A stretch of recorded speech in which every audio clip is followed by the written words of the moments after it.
Dear students, তোমরা যদি দশম শ্রেণীর কারিগরি শাখার শিক্ষার্থী হয়ে থাকো তাহলে আজকের এই গুরুত্বপূর্ণ ক্লাসটি তোমাদের জন্য।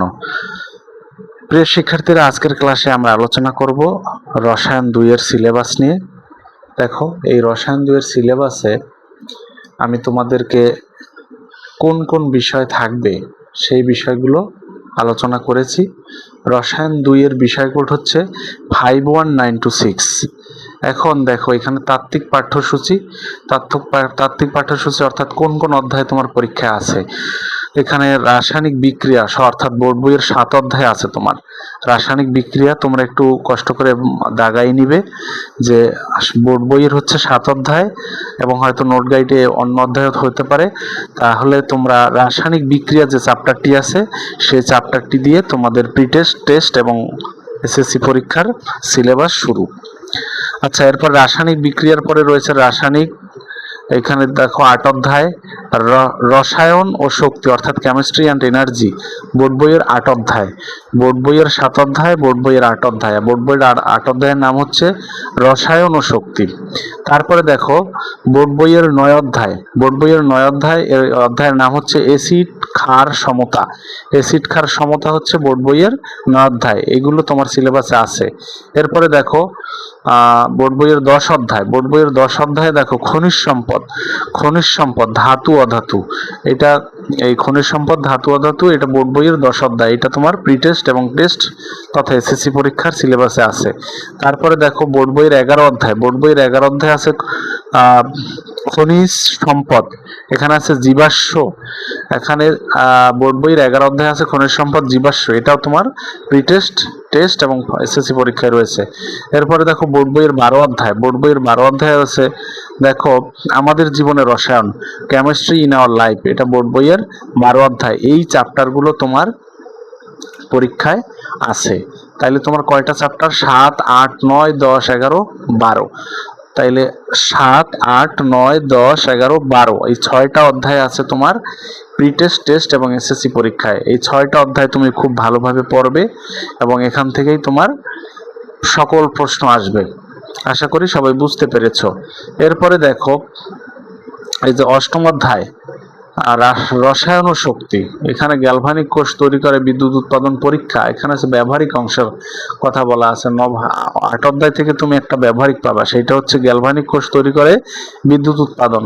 এবং 9ম অধ্যায় থেকে, এই 9ম অধ্যায়ের নাম হচ্ছে এসিড ক্ষার সমতা। এখান থেকে তুমি একটা ব্যবহারিক পাবে বা প্র্যাকটিক্যাল পাবে, সেটা হচ্ছে ধাতবায়ন, ধনাত্মক আয়ন বা ক্যাটায়ন। এই ধাতবায়ন তুমি কিভাবে শনাক্ত করবে এই বিষয়ে তুমি একটি প্র্যাকটিক্যাল পাবে। এরপর 10ম অধ্যায়। 10ম অধ্যায় খনিজ সম্পদ ধাতু অধাতু। এখান থেকে তুমি একটা ব্যবহারিক পাবে, সেটা হচ্ছে তড়িৎ বিশ্লেষণ পদ্ধতিতে কপার ধাতুর বিশুদ্ধকরণ। তারপর হচ্ছে 12 অধ্যায় আমাদের জীবনের রসায়ন। এই অধ্যায় থেকেও তুমি একটা ব্যবহারিক পাবে, সেটা হচ্ছে অ্যামোনিয়া গ্যাসের প্রস্তুতি ও এর ধর্ম পরীক্ষা। তাহলে এই 4টা ব্যবহারিক তুমি 8, 9, 10, 12 এই 4টা অধ্যায় থেকে পাবে। আশা করি বুঝতে পেরেছো। এরপরে দেখো এই রসায়ন বিজ্ঞানে, এই যে রসায়ন বিজ্ঞান 2 অর্থাৎ রসায়ন 2 বইয়ে তোমার মোট নম্বর হচ্ছে 75। দেখো মোট নম্বর কি? 75। এখানে ধারাবাহিক মূল্যায়ন হচ্ছে 20 এবং চূড়ান্ত মূল্যায়ন হচ্ছে 30। এখানে চূড়ান্ত মূল্যায়ন আর ধারাবাহিক মূল্যায়ন তোমরা অনেকে ভালো করে বুঝো না। ধারাবাহিক মূল্যায়ন হচ্ছে সারা বছর ব্যাপী তোমার চলমান একটা প্রক্রিয়া। ধারাবাহিক মূল্যায়ন class test, quiz test, attendance, আচার আচরণ ইত্যাদি। আর এখানে চূড়ান্ত মূল্যায়ন অর্থাৎ তোমার যে পরীক্ষার কোশ্চেনটা হয়, প্রি টেস্ট পরীক্ষার যে কোশ্চেনটা হবে বা টেস্ট পরীক্ষার যে কোশ্চেনটা হবে বা এসএসসি পরীক্ষার যে কোশ্চেনটা হবে, সে কোশ্চেনের মার্কস থাকবে 30। কোশ্চেনের মার্কস থাকবে 30। এইটা হচ্ছে চূড়ান্ত মূল্যায়ন। আর এখানে দেখো ধারাবাহিক মূল্যায়ন ব্যবহারিক অংশে আছে 12 এবং চূড়ান্ত মূল্যায়ন আছে 13। বুঝতে পারছো? চূড়ান্ত মূল্যায়ন 13 বলতে কি, ওই তোমার ব্যবহারিক পরীক্ষা সেন্টারে যে ব্যবহারিক পরীক্ষাটা দিবা সেখানে চূড়ান্ত মূল্যায়ন হচ্ছে 13। আর ধারাবাহিক মূল্যায়ন তোমার কোর্স টিচার যিনি তোমার যে ওই কেমিস্ট্রি সাবজেক্টটি যিনি পড়ান উনি ধারাবাহিক মূল্যায়ন করবেন, উনি দিবেন 12। আর চূড়ান্ত মূল্যায়ন হবে তুমি সেন্টারে বসে পরীক্ষা দিয়ে ব্যবহারিক পরীক্ষা অ্যাটেন্ড করবে, সেখানে তোমার যে 13 মার্কসের একটা পরীক্ষা হবে সেইটা হচ্ছে চূড়ান্ত মূল্যায়ন। আশা করি সবাই বুঝতে পেরেছ। এরপরে দেখো ধারাবাহিক মূল্যায়নের নম্বর বন্টন। ধারাবাহিক মূল্যায়নের নম্বর বন্টন কি? এখানে ক্লাস টেস্ট, কুইজ টেস্টে হচ্ছে 5, ধারাবাহিক মূল্যায়ন, এখানে দেখো ধারাবাহিক মূল্যায়ন তাত্ত্বিক অংশে 20 মার্কস। তা 20 মার্কসটা কিভাবে হয় সেইটা বলতেছি। দেখো class test, quiz test, class test quiz টেস্টে 5, অ্যাসাইনমেন্ট, তোমাকে যদি কোনো অ্যাসাইনমেন্ট করতে দেওয়া হয় তাতে হবে 3, এবং উপস্থিতি ও আচার আচরণ, তুমি ক্লাসে উপস্থিত হচ্ছ কিনা এবং তোমার আচার আচরণ কেমন, এর উপর 2 মার্কস। তাহলে এই টোটাল হচ্ছে। আর বর্ষমধ্য, বর্ষমধ্য কি, বর্ষমধ্য মানে বছরের অর্ধেক সময়ে তোমার যে একটা টেস্ট হবে, ধরো প্রি টেস্ট পরীক্ষা, তখন যে একটা মূল্যায়ন হবে তখন হচ্ছে 10 মার্কস। ক্লাস টেস্ট এবং কুইজ টেস্টে 5 মার্কস। তোমাকে কোনো অ্যাসাইনমেন্ট করতে দিলে সেই অ্যাসাইনমেন্টের উপর হচ্ছে 3 মার্কস। তোমার স্কুলে উপস্থিতি এবং তোমার আচার আচরণের কারণে 2 মার্কস। এই হচ্ছে টোটাল 20 মার্কস।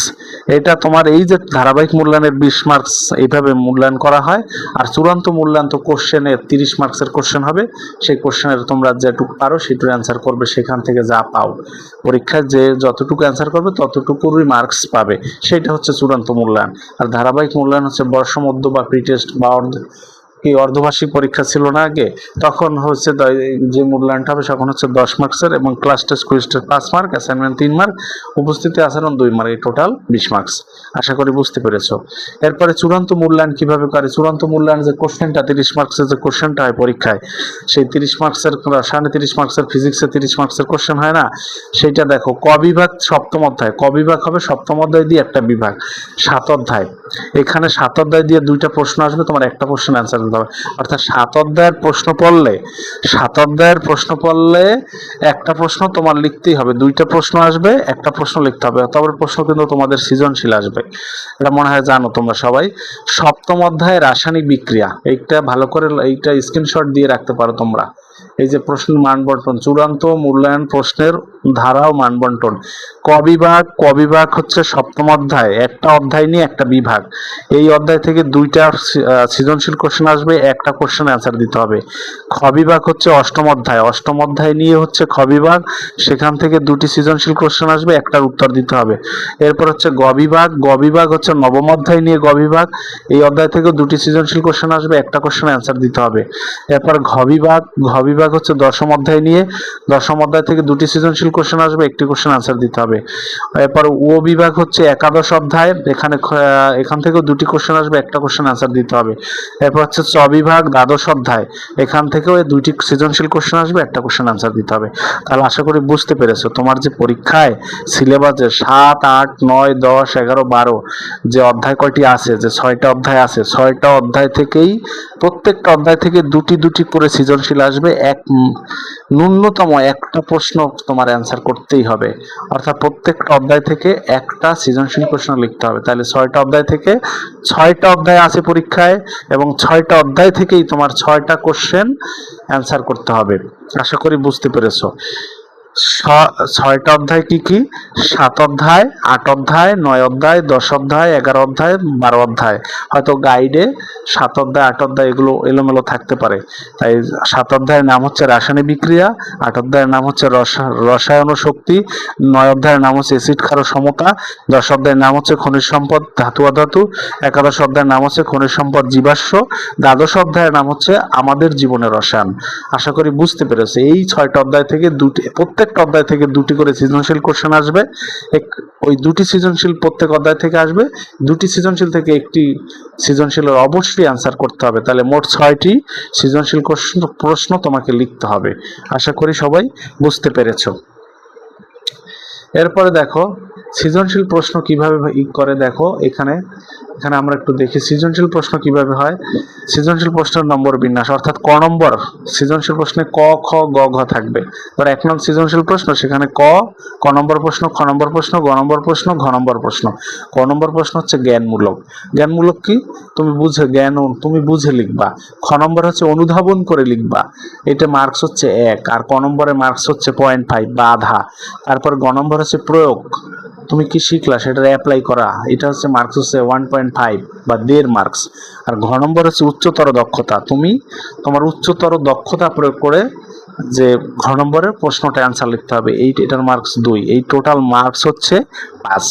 তাহলে আশা করি বুঝতে পেরেছো যে একটা প্রশ্ন কিভাবে ভাগ করে, সৃজনশীল প্রশ্নের নম্বরটা কিভাবে ভাগ করা হয়, নম্বরের বিন্যাস কিভাবে হয়, এটা তোমরা এখন আশা করি বুঝতে পারছো। এরপরে দেখো বিশেষ দ্রষ্টব্য আছে, বর্ষমধ্য পরীক্ষার পূর্বে 2টি ক্লাস টেস্ট, 2টি কুইজ টেস্ট এবং বর্ষমধ্য পরীক্ষার পর 2টি ক্লাস টেস্ট ও 2টি কুইজ টেস্ট গ্রহণ করতে হবে। এই সিস্টেমে অনেক স্কুল পড়ায় এবং অনেক স্কুল পড়ায় না। তাইলে দেখো এটা এক এক স্কুলের এক একটা সিস্টেম, তারা এক একভাবে মূল্যায়ন করে থাকে। এখন তোমার সৃজনশীল প্রশ্ন কিভাবে আসে, এখানে সৃজনশীল প্রশ্ন পদ্ধতিতে শিক্ষার্থী তার অর্জিত জ্ঞান হতে কি শিখেছে তা বুঝতে পারবে, একই সাথে তার নতুন পরিস্থিতিতে প্রয়োগ করতে শিখবে। সবশেষ শিক্ষার্থীর চিন্তন দক্ষতার উচ্চতর সামর্থ্য যাচাই করা সম্ভব হবে। সৃজনশীল প্রশ্নের প্রথমেই একটি চমৎকার দৃশ্যকল্প বা উদ্দীপক অনুচ্ছেদ থাকবে। এই দৃশ্যকল্প উদ্দীপক অনুচ্ছেদ থেকে ধারণা করা যাবে প্রশ্নটির বিষয়বস্তু। এই বিষয়বস্তুকে কেন্দ্র করে জ্ঞানের ধাপ অনুসারে 4টি প্রশ্ন করা হবে। 4টি প্রশ্ন কি, একটা সৃজনশীল মধ্যে 4টা কোশ্চেন থাকবে, ক নম্বর, খ নম্বর, গ নম্বর, ঘ নম্বর। প্রত্যেকটি সৃজনশীল প্রশ্নে 4টি অংশ থাকবে। এগুলো হচ্ছে ক, খ, গ, ঘ। ক অংশের জন্য 0.5 নম্বর, আর খ অংশের জন্য 1 নম্বর এবং গ অংশের জন্য 1.5 নম্বর অর্থাৎ 1.5 মার্কস। এরপরে দেখো আর এখানে দেখো ঘ অংশের জন্য 2 নম্বর বরাদ্দ থাকবে। শিক্ষার্থীরা পরিষ্কারভাবে বুঝতে পারবে, হ্যাঁ, সর্বশেষের অংশটিতে সবচেয়ে বেশি নম্বর বরাদ্দ, অর্থাৎ ঘ নম্বর যে এক সৃজনশীলের যে ঘ নম্বরটা সেটায় 2 নম্বর মার্কস বরাদ্দ আছে। এ বিষয়ে সৃজনশীল প্রশ্নের নমুনা দেখো দেওয়া আছে। এই যে একটা সৃজনশীল প্রশ্নকে উদ্দীপক থাকবে বা দৃশ্যকল্প থাকবে বা অনুচ্ছেদ থাকবে। আবার ক নম্বরে জ্ঞান দক্ষতা যাচাই 0.5 মার্কস, অনুধাবন দক্ষতা যাচাই 1 মার্কস, প্রয়োগ দক্ষতা যাচাই 1.5 মার্কস, উচ্চতর চিন্তন দক্ষতা যাচাই এখানে 2 মার্কস। তাহলে টোটাল একটা সৃজনশীলের টোটাল মার্কস বা মোট নম্বর হচ্ছে 5। আশা করি সবাই বুঝতে পেরেছো। এরপরে দেখো প্রত্যেক সৃজনশীল প্রশ্ন দক্ষতার কাঠিন্যের ক্রম অনুযায়ী লেখা হয়। অংশ ক জ্ঞানের স্তর অর্থাৎ তথ্য স্মরণ করা। তুমি মুখস্থ করছো, মুখস্থ করে এখন মুখস্থ যেটা করেছো সেটা স্মরণ করে লিখবা। এখানে হচ্ছে ক নম্বরে জ্ঞানের স্তর অর্থাৎ এখানে তথ্য স্মরণ করা যাচাই করে, তোমার তথ্য কতটুকু মনে আছে এটা যাচাই করে। এরপরে খ নম্বর হচ্ছে অনুধাবন স্তর, বিষয়বস্তু বুঝেছো কিনা, তুমি ওই প্রশ্নটার বিষয়বস্তুটা বুঝছো কিনা সেইটা হচ্ছে অনুধাবন স্তর। অর্থাৎ খ নম্বর প্রশ্নে তুমি বিষয়বস্তু কতটুকু বুঝছো সেইটা জানতে চায়। আর গ নম্বর প্রশ্নে জানতে চায় প্রয়োগ স্তর অর্থাৎ অনুধাবন করা ধারণাকে নতুন পরিস্থিতিতে প্রয়োগ করতে পারে কিনা এইটা যাচাই করা হয়। এটা যাচাই করা হয় কি, অনুধাবন করছো, খ নম্বর যে বিষয়টা তুমি অনুধাবন করছো বা বুঝছো সেই ধারণাটিকে নতুন পরিস্থিতিতে তুমি অ্যাপ্লাই করতে পারতেছো কিনা সেইটা টেস্ট করা হয়। এবং ফলে ঘ অংশের উত্তর পাঠ্যপুস্তকে সরাসরি পাওয়া যায় না। এই যে সৃজনশীল প্রশ্নের গ নম্বর অ্যান্সার কিন্তু পাঠ্য বইয়ে সরাসরি পাবে না। তুমি যেটা বুঝছো এটা নতুন একটা পরিস্থিতি দেবে, সেই পরিস্থিতিতে তুমি এইটা প্রয়োগ করতে পারতেছো কিনা সেইটা যাচাই করা হয়। এই জন্য এই গ নম্বর প্রশ্ন উত্তর তোমার পাঠ্য বইতে পাবে না। এরপরে দেখো ঘ নম্বর উচ্চতর চিন্তন দক্ষতার স্তর। ঘ নম্বরে হচ্ছে উচ্চতর চিন্তন দক্ষতার স্তর। এখানে কি হবে, কোনো বিষয় বিশ্লেষণ, সংশ্লেষণ বা মূল্যায়ন করার দক্ষতা যাচাই করা হয়। তাহলে কোনো বিষয় যদি বিশ্লেষণ করতে বলে, একটা বিষয় হয়তো বলবে এই বিষয়টা বলবে বিশ্লেষণ করো অথবা এই বিষয়টা তুমি মূল্যায়ন করো, তোমার এই মূল্যায়ন করার কতটুকু দক্ষতা আছে বা বিশ্লেষণ করার দক্ষতা কতটুকু সেইটাই মূলত এই ঘ নম্বর প্রশ্নে উচ্চতর দক্ষতা হিসেবে যাচাই করা হয়। তাহলে মোটামুটি এই হচ্ছে আজকের ক্লাসের বিষয়। এরপরে যদি আরো বিস্তারিত ব্যাখ্যা দিতে যাই, এখানে অনেক কথাবার্তা আছে, এগুলো একটু দেখতে পারি, কিন্তু এগুলো অতটা গুরুত্বপূর্ণ না। তারপর একটু দেখি। দেখো এখানে যদি ক অংশ কয় যদি থাকে, এই অংশের প্রশ্নটি অতি সহজ। ক নম্বর প্রশ্নটা এই যে ক অংশ ক জ্ঞানের স্তর, এই অংশের প্রশ্নটি অত্যন্ত সহজ থাকে। এই প্রশ্নের মাধ্যমে পাঠ্যপুস্তক থেকে কোনো সহজ বিষয় বা প্রত্যয় সম্পর্কে জানতে চাওয়া হয়। এ জাতীয় প্রশ্নে কি থাকে, যেমন বলে একটা সংজ্ঞা, এটা কি, কে, কখন, কোথায়, কি বুঝো ইত্যাদি প্রশ্নবোধক চিহ্ন দিয়ে করা হয়। যেমন এখানে বলা আছে যে রসায়ন কি, প্রশ্নটা বলছে রসায়ন কি, এক কথায় ক নম্বরের প্রশ্ন থাকে। যে প্রত্যয় বা বিষয়টি লিখতে চাওয়া হয় তা দৃশ্যকল্পে উল্লেখ থাকে। দৃশ্যকল্প বলতে উদ্দীপক বা দৃশ্যকল্প বা অনুচ্ছেদ 3টা ক্যাটাগরির বিষয়বস্তু থাকে, সেখানে এই বিষয়টা উল্লেখ থাকে। এইটা তোমাকে জানতে চায়। যেমন এখানে একটা প্রশ্ন রসায়ন কি, এভাবে প্রশ্ন করে। তাহলে আশা করি বুঝতে পেরেছো। এরপরে খ নম্বরে অনুধাবন স্তরে কি বলে, এই অংশের উত্তর শিক্ষার্থীকে বিষয়বস্তু বুঝে লিখতে হবে। সাধারণত দৃশ্যকল্প ভিত্তি করে প্রশ্নটি করা হয়। দৃশ্যকল্প কি উদ্দীপক অংশটুকু ভিত্তি করে এই প্রশ্নটা করা হয়। যদি দৃশ্যকল্পে চিত্র থাকে, চার্ট থাকে, সারণী থাকে বা ছবি থাকে, তাহলে এসবের ব্যাখ্যা চাওয়া হয়। এক্ষেত্রে কি বোঝায় তা ব্যাখ্যা বা বর্ণনা করে ইত্যাদি প্রশ্নবোধক শব্দ দিয়ে প্রশ্নটি করা হয়। তাহলে এটা অবশ্যই বুঝতে পেরেছো, দৃশ্যকল্প বা উদ্দীপকের উপর ভিত্তি করে প্রশ্নটা করা হয়। এখানে উদ্দীপক বা দৃশ্যকল্প যে ছবি থাকে, চার্ট থাকে, ওইটা দিয়ে কি বোঝায় এইটা তোমাকে জানতে চাই। আচ্ছা, ঘ অংশে প্রয়োগ স্তর। এই প্রশ্নের শিক্ষার্থীরা তার অর্জিত জ্ঞান, সে কি জ্ঞান অর্জন করলো এবং ক নম্বরে সে জ্ঞান অর্জন করলো, সৃজনশীলের ক নম্বরে জ্ঞান অর্জন করলো আর খ নম্বরে অনুধাবন করলো। এই দুইটা বিষয়কে, জ্ঞান ও অনুধাবনকে কোনো বিশেষ অবস্থায় বা পরিস্থিতিতে তুমি কিভাবে কাজে লাগাবা, এইরকম ভাবে তোমাকে যাচাই করা হয়। তাহলে তুমি ক নম্বরে যে জ্ঞান তুমি একটা স্মরণ করলা, জ্ঞান লাভ করল, জ্ঞানের যে দক্ষতা দেখাইলা, আর খ নম্বরে তুমি অনুধাবন দক্ষতা দেখাইলে। জ্ঞান ও অনুধাবনের সাপেক্ষে বা জ্ঞান অনুধাবন কাজে লাগিয়ে তুমি নতুন একটা পরিস্থিতি কিভাবে সামাল দিবে বা কিভাবে পরিস্থিতিতে এটা প্রয়োগ করবে, এটাই মূলত গ নম্বর অংশে প্রয়োগ করা হয়। আচ্ছা, এরপরে দেখো সর্বশেষ ঘ অংশ একটু দেখি। প্রশ্নের এই অংশে শিক্ষার্থীদের চিন্তন দক্ষতার উচ্চতর সামর্থ্য যাচাই করা হয়। চিন্তন দক্ষতা, তুমি কতটুকু চিন্তা শক্তি, তুমি কতটুকু বুঝলা, ক খ গ তিনটি মিলিয়েই মূলত তোমার চিন্তন দক্ষতার উচ্চতর সামর্থ্য, এটা হচ্ছে প্রয়োগ দক্ষতা, উচ্চতর দক্ষতা যাচাই করা হয়। অর্থাৎ কোনটি বিশ্লেষণ, কোনটি সংশ্লেষণ, এই বিষয়গুলো নিয়েই মূলত এখানে আলোচনা করা হয়। এরপরে যদি আরেকটু বিস্তারিত দেখতে চাও যে কোনটি আবার মূল্যায়ন অথবা সিদ্ধান্ত গ্রহণ দক্ষতা যাচাই করার জন্য ব্যবহার করা হয়, তাইলে এই পদ্ধতিতে মূলত এখানে প্রচলিত পরীক্ষা পদ্ধতি রসায়নে এখানে নিচের দিকে একটা গুরুত্বপূর্ণ কথা আছে, এটা আমি তোমাদেরকে একটু দেখাই। দেখো নিচের দিকে, একদম নিচের দিকে কিছু গুরুত্বপূর্ণ একটা কথা আছে। এখানে যে প্রচলিত পরীক্ষা পদ্ধতিতে, এখানে দেখো তোমরা কি দেখতে পাচ্ছ, একটু ডিস্টার্ব হয়েছে। দেখো, প্রচলিত পরীক্ষা পদ্ধতিতে রসায়নে 30% নম্বরের বিষয়বস্তু সম্পর্কিত সংক্ষিপ্ত উত্তর প্রশ্ন ও রচনামূলক প্রশ্নের পরিবর্তে 30% নম্বরের সৃজনশীল প্রশ্ন ব্যবহার করা হবে। তাহলে এখানে কিন্তু মানে সংক্ষিপ্ত প্রশ্ন বা রচনা প্রশ্ন না দিয়ে 30 নম্বরের সৃজনশীল প্রশ্ন তোমাদের পরীক্ষায় আসবে, এটাই বোঝানো হয়েছে। তো আজকের ক্লাস এ পর্যন্তই।